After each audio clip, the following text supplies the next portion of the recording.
Well, good morning and welcome to Capernaum, the headquarters of Jesus. Actually, the city of Jesus, as Scripture records. It is a beautiful morning here on the Sea of Galilee. And we're going to just take a little stroll around the little town of Capernaum here and point out a few things that I think you'll find of interest. The first is this monastery on my right. It is a beautiful structure and it is the housing for the people that operate here. And we got to meet one or two of them on the way in this morning.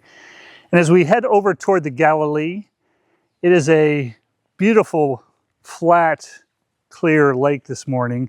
And I could almost picture the Jesus boat coming across the lake and landing right here. After all, this is a fishing town. And Jesus spent a lot of time here on boats and ministering to people and even preaching to people from the shore. And we're about to approach the Peter statue here on my left, right in front of me. We'll have the Sea of Galilee in the background. The Peter bronze is beautiful, and it's an interesting thing because Peter is venerated here, yet he didn't grow up here. Peter, Andrew, James, and John grew up about 4 miles away from here in Bethsaida, but it is reported that Matthew, the tax collector, lived here. So why venerate Peter and not Matthew? Well, I'll tell you.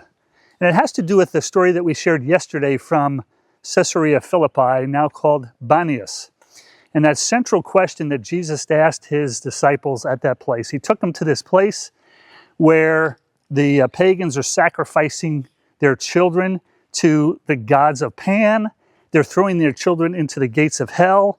And Jesus asked this very profound question. Who do you say that I am? And the disciples answered, well, some say you're Jeremiah, some say you're Elijah, some say you're John the Baptist. And then Jesus said, no, but who do you say that I am? And Peter, speaking for them all, said, you are the Christ. You are the Son of the living God.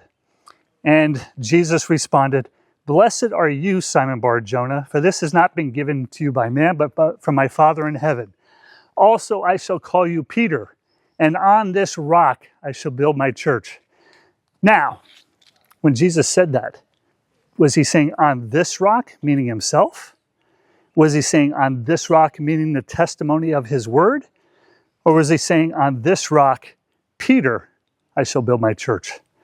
Well, I'll leave that answer to you, or perhaps it's a little bit of all three. But as we approach this church, named in St. Peter, obviously the Catholic community understood Jesus' statement to be, on Peter I shall build my church. But this church, which kind of looks like Battlestar Galactica on stilts, is named after St. Peter. And it's interesting because everywhere you go in Israel, wherever you put a shovel, you're going to have an archaeology dig right there. And that's what we have here. This church is built up because it's over the town of Capernaum.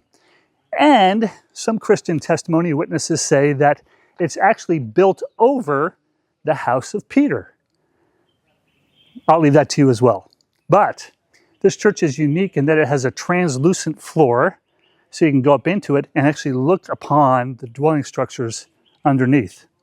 So as we proceed over to the third place I want to share with you, which is the synagogue here. There's actually two synagogues, one built upon another, one from Jesus' day and one from about the 4th century. But you can be able to tell the difference and we'll get there. But as we go, I'd just like to say it's with gratitude to the Catholic Church and the Catholic community for coming to the Holy Land and identifying these holy places and then venerating them by putting churches over them. And you're going to see a theme as we continue on down into Jerusalem. But Helena, the mother of Constantine, who was the emperor in the 3rd century, around 300 AD, she was a Christian, and she came here for about 2 years and sought out locations where all these wonderful happenings happened, where these events happened. And wherever they happened, she kind of claimed them for the Catholic Church, and then they built churches upon them. So as we approach this synagogue over here, and it's great to see a group of tourists here, you can tell the difference between the synagogue of the 1st century, which is in the black stones below, and the synagogue of the 4th century AD, which is a Byzantine synagogue, built right on top of it. And the beautiful thing about this synagogue is we know that Jesus walked and taught here. So as we climb these steps, we're going to follow this wonderful group of tourists. And we're going to enter this wonderful synagogue. And we practically have this entire thing to ourselves. It's amazing to be here and to share this with you. It's also amazing to be in this synagogue and to know that Jesus walked here and he taught here. He also healed here. There's numerous miracles that Jesus performed here. One of them was the healing of Peter's mother, took place here in Capernaum.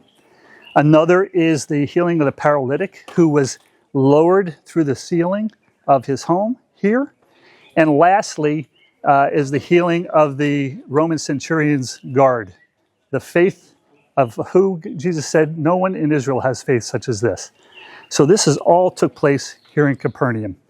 And you know what's really special is I was here yesterday and there was no one here, but today there is a group here celebrating the Holy Land together. So friends, there's lots more to observe here in Capernaum, but you'll just have to come and see. But for now, we're on our way up to Jerusalem. Join us there.